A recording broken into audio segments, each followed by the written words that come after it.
नमस्कार सभी धनु राशि के दोस्तों, वर्ष 2025 की आपको बहुत बहुत हार्दिक शुभकामनाएं एवं बधाई। वर्ष 2025 आपके लिए बहुत ही उन्नतिवर्धक, लाभदायक रहे और हर संभव की इच्छा, जो भी संभव इच्छाएं हैं, उनकी पूर्ति हो। दोस्तों, आज धनु राशि के बारे में डिटेल में ये जानेंगे कि कैसा रहने वाला है आपका फाइनेंस, आपका भाग्य, प्रॉफिट, कैरियर, हेल्थ, एजुकेशन, ये सब चीजें क्या कहती हैं। ये पूरा डिटेल फल आज मैं आपको बताऊंगा। अगर हमारे यूट्यूब चैनल पर नए हैं तो चैनल को सब्सक्राइब, फॉलो अवश्य करें, बेल आइकन के बटन को दबाएं ताकि तुरंत सारी इन्फॉर्मेशन आप तक पहुंच सके और आप भी इन वीडियोस के माध्यम से अपने आगे आने वाले कल को संवार पाएं। धनु राशि जो है जुपिटर की होती है और जुपिटर ग्रह का एक सबसे बड़ा एडवांटेज इस वर्ष 2025 में आपको ये मिल रहा है कि 14 मई 2025 को जुपिटर राशि परिवर्तन करके मिथुन राशि में आ जाएंगे और जैसे ही मिथुन के अंदर आएंगे सीधा सप्तम दृष्टि से आप ही की राशि को देखेंगे, यानी कि धनु को देखेंगे। ये तो एक अच्छी बात, परंतु ड्रॉबैक ये है कि आपकी धनु राशि पर शनि की ढैया भी स्टार्ट हो जाएगी 29 मार्च 2025 से। फिर शनि महाराज आपके जीवन को प्रभावित करेंगे, बोलेंगे कि अब मैं आपके पीछे लग गया हूँ,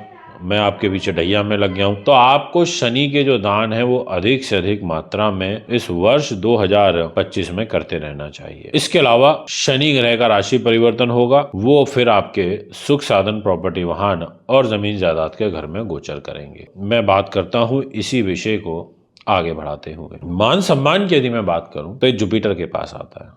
जुपिटर ने कहा कि भैया मेरे पास है व्यक्तित्व, मान सम्मान। आपका मान सम्मान चुनौतीपूर्ण तो रहेगा और शुरुआती दौर में तो विशेष रूप से रहेगा। दिनांक 14 मई तक आपको अपने व्यक्तित्व को लेकर स्ट्रगल करना पड़ेगा।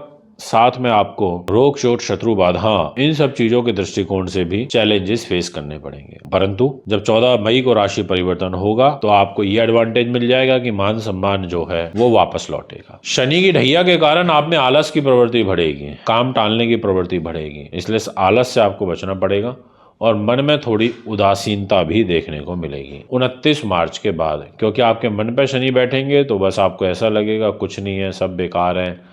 एक तरीके से ऐसे थॉट आने शुरू हो जाते हैं। मदर की हेल्थ पर भी इम्पैक्ट आ सकता है, ध्यान रखिएगा। यदि आपको कोई टीवी से रिलेटेड विकार चल रहा है, आपको छाती से रिलेटेड कोई विकार चल रहा है, चेस्ट रिलेटेड कोई क्रॉनिक डिजीज चल रहा है, आपको फेफड़ों में या आपको थायराइड जैसी कोई प्रॉब्लम चल रही है, आपको सांस नली में प्रॉब्लम है, आपको ध्यान रखना पड़ेगा 29 मार्च के बाद से। बात करना चाहूंगा कि देवगुरु बृहस्पति का 2 बार राशि परिवर्तन हो रहा है इस वर्ष में। एक 18 अक्टूबर को होगा जो कि 5 दिसंबर तक चलेगा और ये होगा उच्च के जुपिटर गुरु आपके अष्टम भाव में रहेंगे, जिसके वजह से आपकी हेल्थ पर 18 अक्टूबर से भी इम्पैक्ट आएगा, जो ड्यूरेशन 5 दिसंबर तक होगी। क्या आप फॉरेन से रिलेटेड कोई काम करना चाहते हैं तो 2 नवंबर से 26 नवंबर के बीच में आपको कोई विशेष फल मिलेगा और इसी टाइम पीरियड में आपको मैरिज लाइफ में भी कोई विशेष लाभ प्राप्त होगा। इसी टाइम पीरियड में आपको कोई अकस्मात कोई गिफ्ट मिलना, उपहार मिलना जीवन साथी की तरफ से,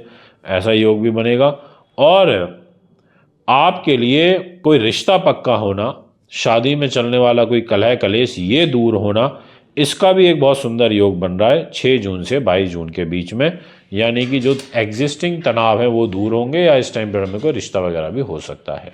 धन आपके पास संतुलित रहेगा, मिला जुला रहेगा, पैसा आएगा चला जाएगा, आएगा चला जाएगा। आने जाने वाला जो फ्लो है वो मुझे धन का दिखाई देता है, यानी कि पैसा एक हाथ से आ रहा है, दूसरे हाथ से जा रहा है, ऐसी ग्रह स्थिति नजर आ रही है। यदि मैं बात करूं एजुकेशन के पॉइंट ऑफ व्यू से, कॉम्पिटेटिव एग्जाम्स के पॉइंट ऑफ व्यू से, तो 20 जनवरी तक आपको एजुकेशन में सफलता नहीं मिलेगी, कॉन्सेंट्रेशन काफी डिस्टर्ब रहेगा, हेल्थ इशू रहेगा, ब्लड प्रेशर, मांसपेशियां और ब्रेन हैमरेज या ब्रेन से रिलेटेड विकार उत्पन्न होंगे। इसके बाद यही सेम योग अप्रैल और मई में रिपीट होगा और वो भी 6 जून तक। तो सेम सिचुएशन अप्रैल मई में बनेगी, तो उस टाइम में भी आपको ध्यान रखना होगा। उसके बाद का जो टाइम रहेगा वो ज्यादा अच्छा है एजुकेशन में, या फिर बीच का एक टाइम आपके लिए अच्छा रहेगा फरवरी का और मार्च का। ये 2 महीने एजुकेशन में ठीक रह सकते हैं, वो भी ठीक का मतलब है कोई बहुत अच्छे नहीं, एक एवरेज से। पर सबसे बेहतरीन आपके लिए अच्छा रहेगा तब जब 6 जून से लेके और 28 जुलाई तक मंगल ग्रह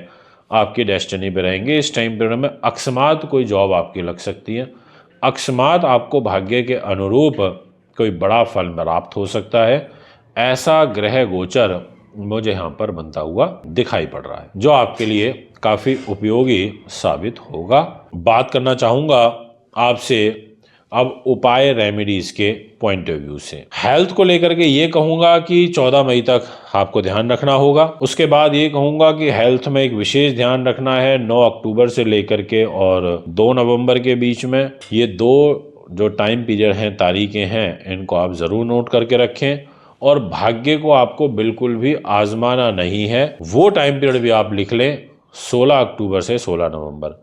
इस टाइम पीरियड में भाग्य को लेके बिल्कुल भी कोई रिस्क बड़ा मत लीजिएगा, ये मेरा विशेष आग्रह है। दोस्तों, उपाय क्या कहते हैं? आपको लगभग सारा वर्ष भर बृहस्पति का यानी कि देवगुरु बृहस्पति का विधि पूर्वक व्रत रखना है और जो पीले वर्ण का पुखराज यानी कि पीले रंग का जो पुखराज होता है उसको आप धारण करके रखिए, आपके लिए अच्छा रहेगा। इसके अलावा आप लगातार 16 गुरुवार छोटी कन्याओं को या फिर बालकों को केले का और बेसन की जो बर्फी होती है, मिठाई होती है, या बेसन के जो ब्रेड पकौड़े बनते हैं, आप ऐसी चीज़ों का दान पुण्य करें, वो आपके लिए अच्छा रहेगा। और जो टाइम मैंने आपको बताया पहले 20 दिन जनवरी के और अप्रैल और मई में आप मंगल के दान पुण्य करिएगा। और पूरे वर्ष भर आप शनि की पूजा ज़रूर करिएगा, क्योंकि धनु राशि है, शनि की जो ढैया है वो आपकी राशि पर लगेगी, तो आपको पूरे वर्ष भर शनि की पूजा करनी है। काले और नीले रंग के जो वस्त्र हैं वो आपको धारण नहीं करने, ये एक विशेष आग्रह मैं आपसे अपनी वीडियो के माध्यम से करना चाहूँगा। यानी कि इन तमाम बातों का आपको ध्यान रखना चाहिए। इसके अलावा जब शुक्र नीच के होंगे आपकी रोग को लेकर के, तो भी आपको शुक्र के दान वाइट चीज़ों के शुक्रवार के दिन कुछ भी वाइट चीज़ हो, दूध दही चावल चीनी पनीर ऐसा कुछ भी दान कर सकते हैं 9 अक्टूबर से लेके और 2 नवंबर के बीच में हर शुक्रवार को। दोस्तों, अगर आप अपना हस्तलिखित वार्षिक राशिफल बनवाना चाहते हैं या अपनी कुंडली बनवाना, दिखवाना, पूजा पाठ या अच्छी क्वालिटी का रुद्राक्ष लेना चाहते हैं तो आप मैं संपर्क कर सकते हैं। अभी मैं आपसे इजाज़त चाहता हूँ। नमस्कार।